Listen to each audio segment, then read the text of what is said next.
The first message is a channeled message on love.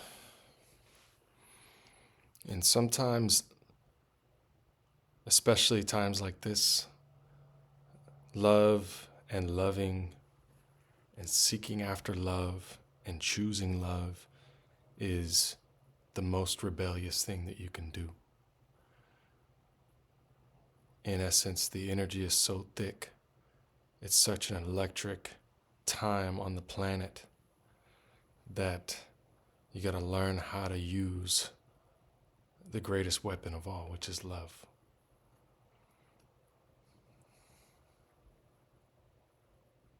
And I mean that literally.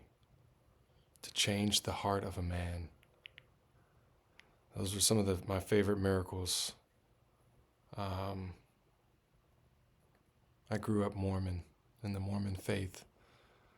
Um, there's a lot, says a lot about me, I'm sure.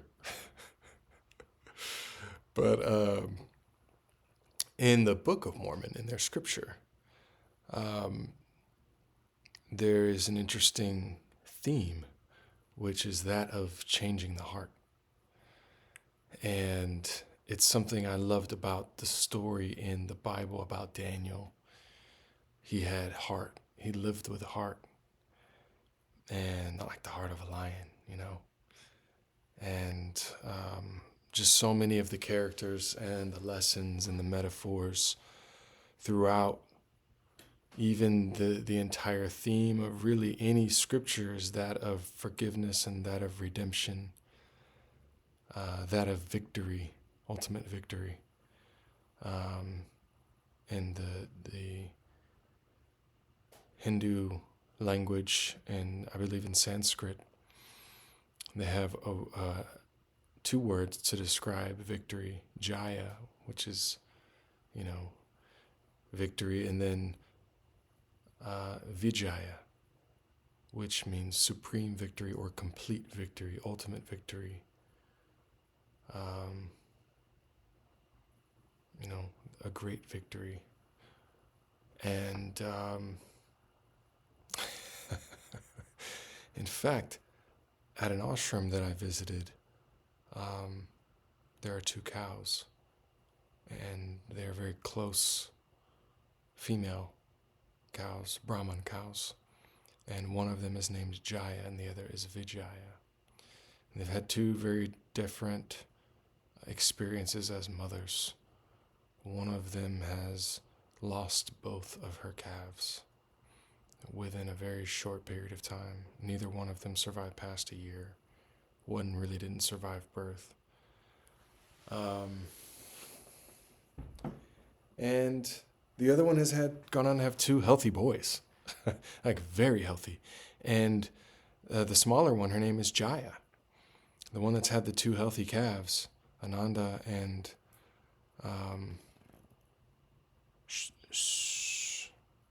his name means son. I'm trying to remember his name. It may come back to me. But the larger of the two, her name is Vijaya, ultimate victory, complete victory. And she's been the one to lose. In a lot of ways, I spent some time with this herd. In a lot of ways, I'll say this before I finish that thought about Vijaya, because there are large personalities in that herd of 14 cows. And one of them, kind of the grandmotherly figure, she's smaller and stout. She's the most aggressive. But she's not the leader.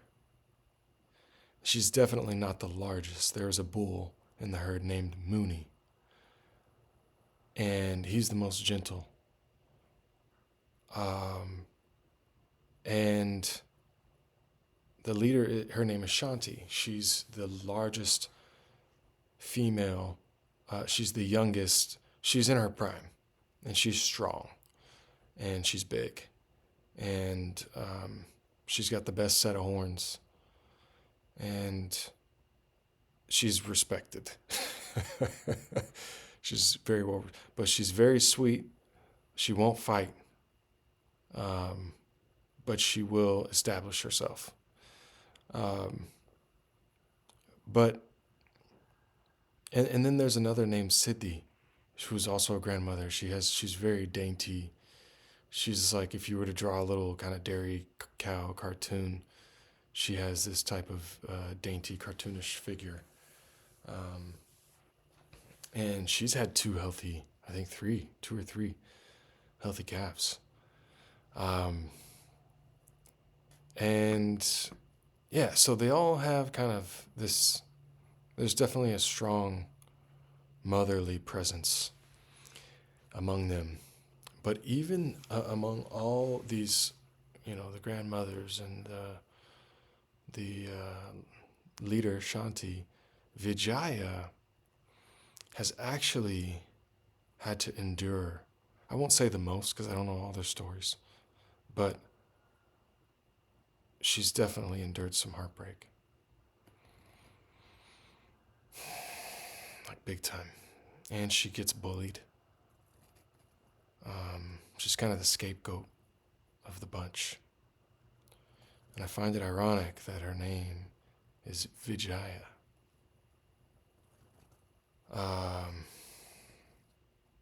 And I had to grow on her. I kind of grew on her because I spent time with them, and she would kind of hate that she loved me, I think, a little bit. And then when I went back and visited recently, she had a completely different. It was the first time I'd seen her since her second calf had passed, and she had a completely different demeanor toward me. She was. I'm not gonna say clingy, but she'd come to me more than, noticeably more. It was kind of sad, but the message is that of love. Hearts can be changed. Hearts can win the moment for you, just like Daniel's heart prevented a pride of bloodthirsty lions from devouring him in an instant. He survived like overnight, or I don't know how many days, in a den of lions sealed up. Try to imagine that. Try to fucking imagine that. And try to imagine that, it only takes one or two people to change the hearts of the leaders in our world. Not to necessarily control them, but wouldn't it be nice if we just really had some benevolent leaders? All it takes is a change of heart. You don't have to kill anybody. And enough people tapped in, you can change some hearts. And I realize I may not have been able to say the K word on YouTube. So we'll see how that goes. But I do not in any way condone violence. In fact, I try to live by the mantra of doing no harm. And it's not easy. And that's part of what I wanted to pull some cards about, because this love thing, you gotta love yourself first. And for example, I smoke. I don't smoke cigarettes, but I smoke other things. And I like smoke. I had an affinity to smoking since I was a child. My father smoked. My grandfather smoked. Both of them. It's just something that fucking. Sometimes you can't outrun some shit, You just gotta embrace who you are and just love yourself regardless. Love yourself anyways. No one ever told me that shit. That is some shit that was kept in a box, hidden somewhere. It was a treasure hunt for me. That's how life was for me. While people are going on, starting careers, finding some sort of success, seeming like they have a plan, I'm trying to figure out how to be in my skin. how to have my feet on the ground, um, you know. And so life in my shoes was just different. Life in your shoes is different. We need your difference. We need your difference. We depend on your difference, to love the way you love. What does it mean to love you? Tell us. How do you love yourself? Because that's how you'll love another. And we got to practice loving. We got to practice choosing love.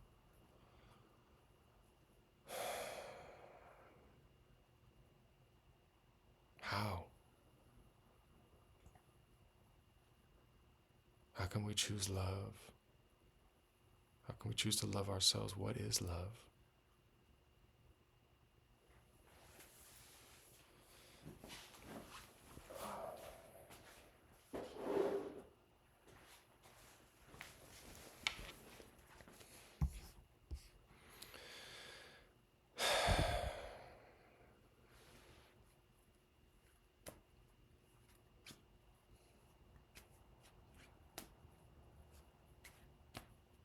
I'm going to pull a couple of cards. I felt today just to pull 3. So,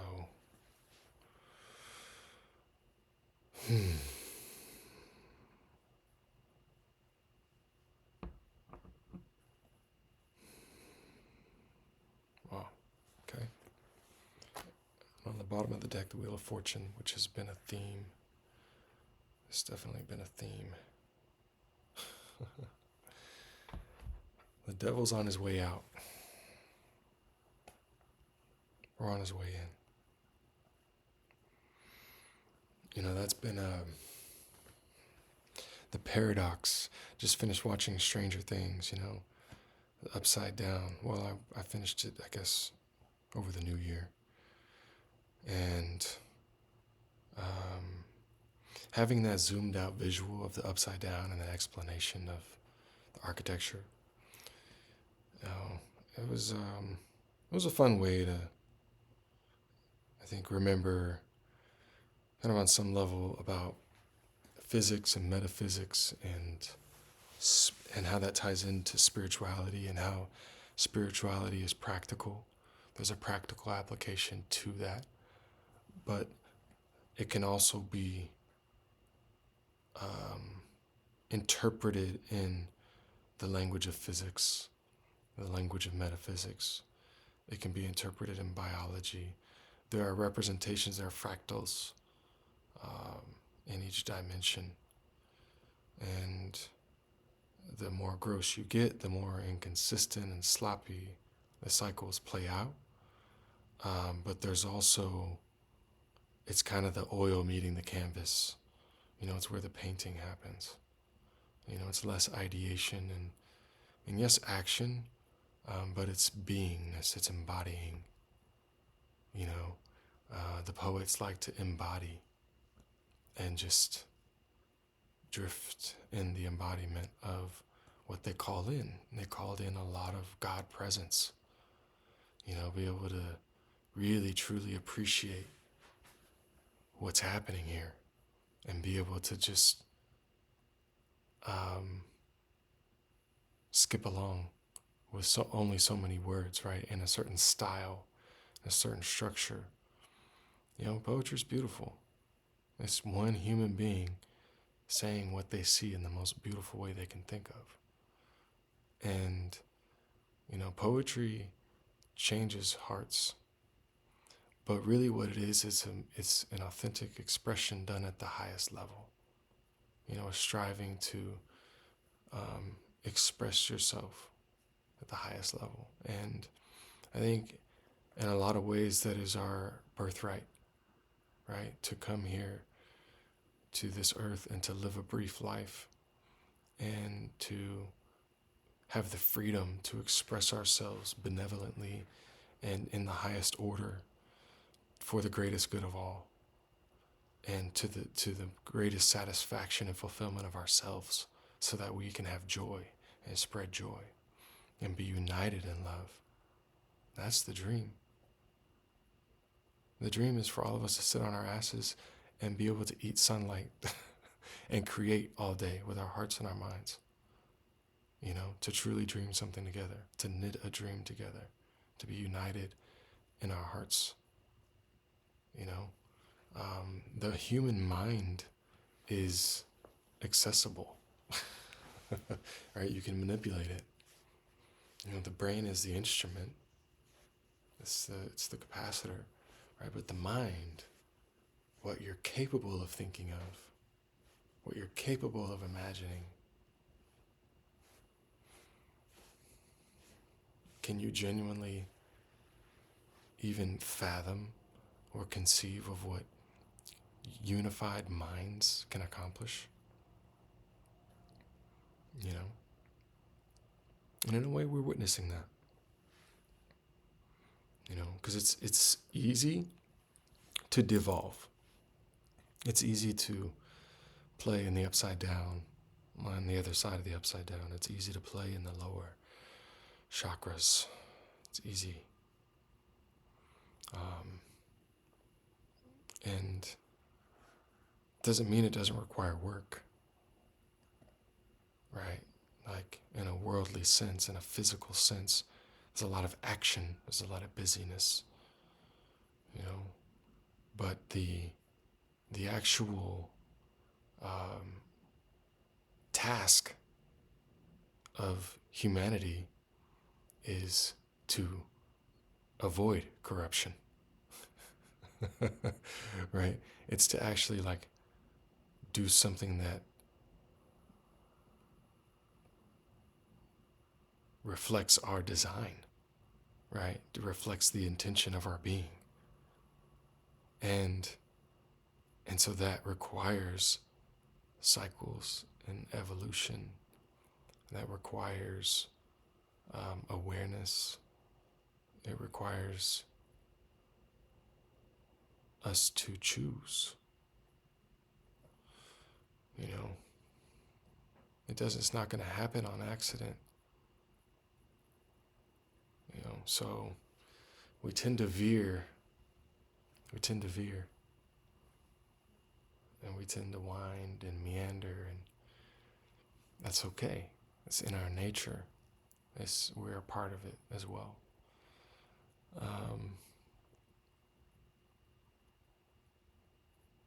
But there are times to really step on the brakes. There are times.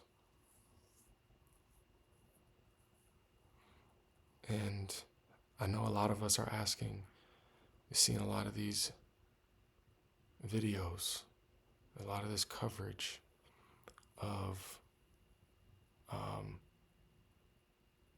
regardless of the pretense, how human beings at an individual, at a group level, at a national level, are willing to treat each other.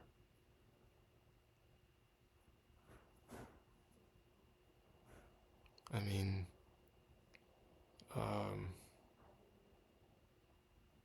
it's not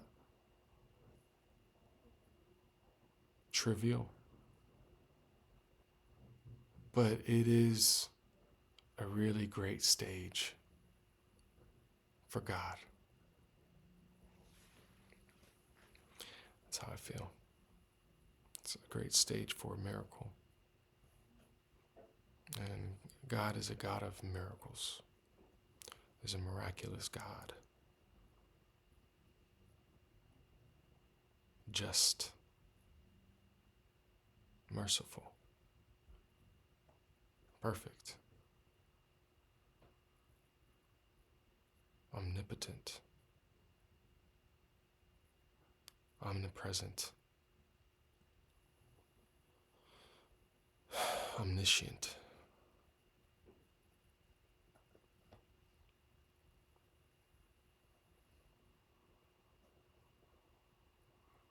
So I have a couple cards here.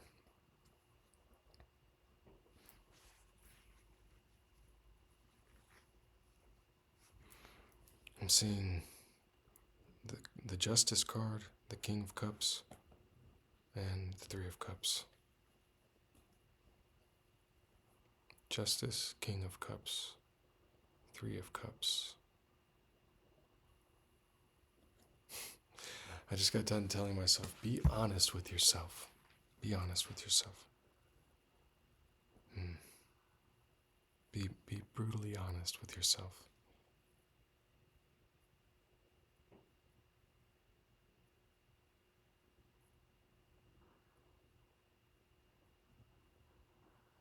Justice can be friendly.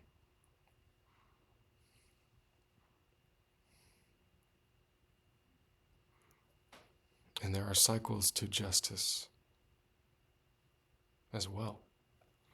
You know, where there's justice for one, there's an injustice for another. Where there's a time of injustice is a time of justice. There's a time of war is a time of peace. There's a time of cruelty. There's a time of humanity and goodwill.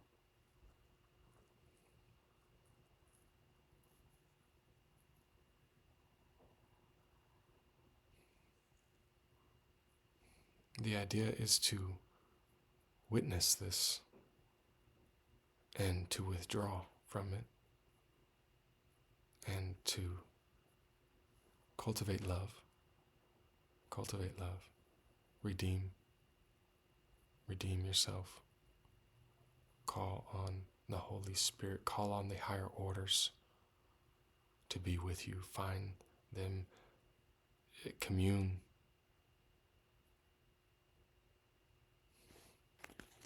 What is this? So when you're drawing love, and it doesn't, you don't quit your day job, right? You now are drawing love, and that getting to that point could take years. It could take 2 to 3 years. So you have to fight. You have to fight to come and participate in the inner journey so that you can be full of love and give love and give love and be full of love and give love and be full. And some days you forget, but then slowly it becomes more and more of who you are. You know? So love can change the hearts of men, the hearts of leaders. Yeah. Love can preserve hearts. You can preserve memories. You can preserve people in love. You know, let love be your justice. Let love be the justice. Let us celebrate a changed heart. Love somebody so much that you change their heart. And then celebrate. And we all have our inheritance. Then just bring one. Just bring one. But you have to be practicing.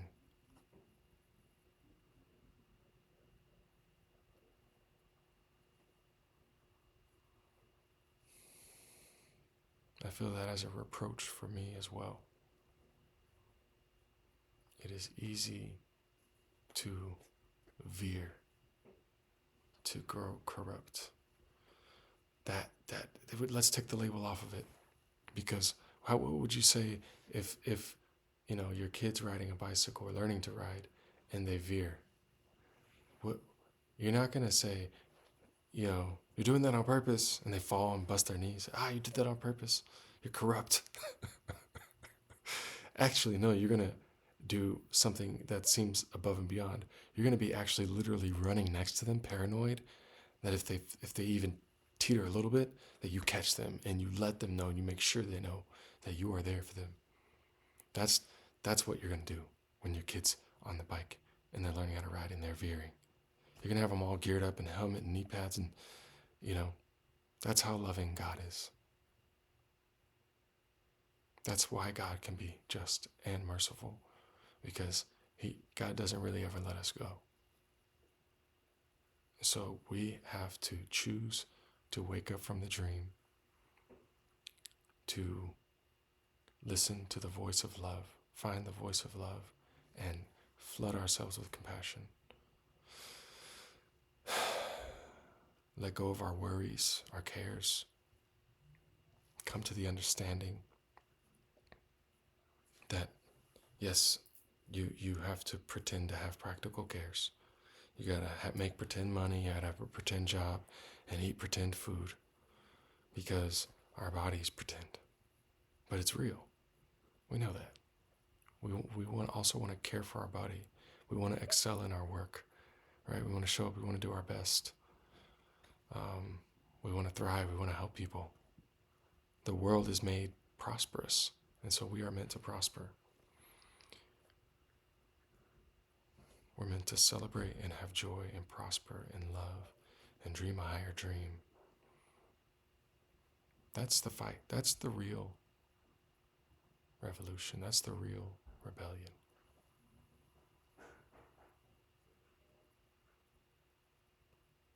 Inherit your throne.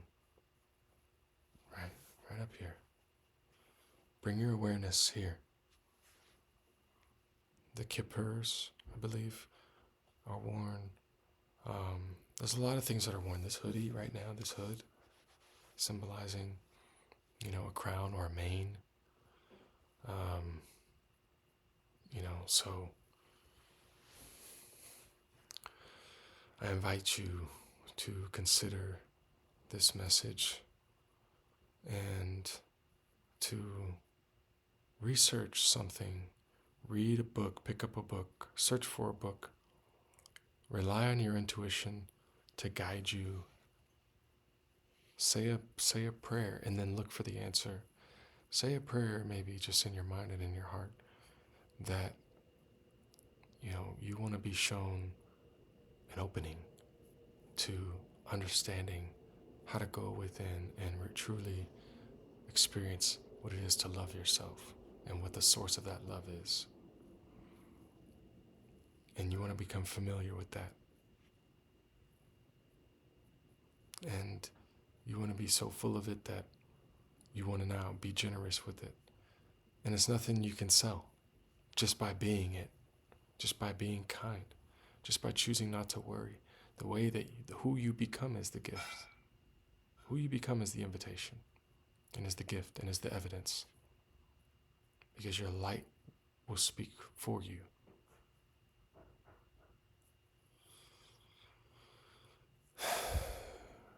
And then the power of coherence, of truly practicing that alchemy.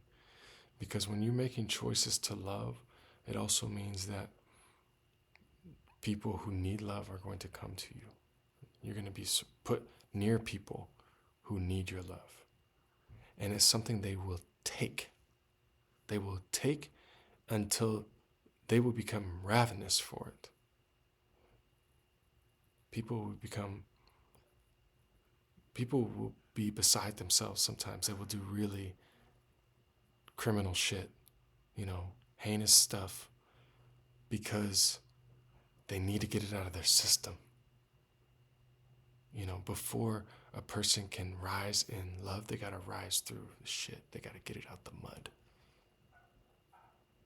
So people who have really are struggling in the really dense lower, and we all do from time to time. It's human. You can't really escape it.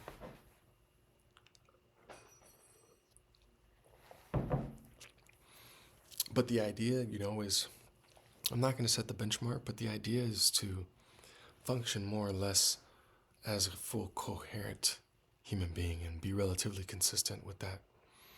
That's a worthy pursuit with the time that you have here on the planet. Because the bare minimum for that is going to bring you so much success and so much prosperity. If you just set your bar there, hey, just, let me do those essentials, then the rest is given to you, because you're now embodying the resonance of love, like one of the highest frequencies there is. And so you're reflecting into the world love, and love is going to reflect back, but in a way that's meaningful to you. Doesn't just mean eyeballs or fame or, you know, money or awards, acclaim. It doesn't mean any of that. But I tell you what, when people love you, they tend to want more of you. you know, so it is good to like, and you do have to provide. And there is nothing wrong. One of the biggest lies that I had to undo for myself was feeling like there was anything wrong with wanting to prosper. Because I felt like I had to do it a certain way. And, so anyway, that's a whole other backstory we'll get into another time. But I appreciate y'all for tuning in. Make sure to say that prayer. And I hope we get to hang out a little bit more often. Take it easy.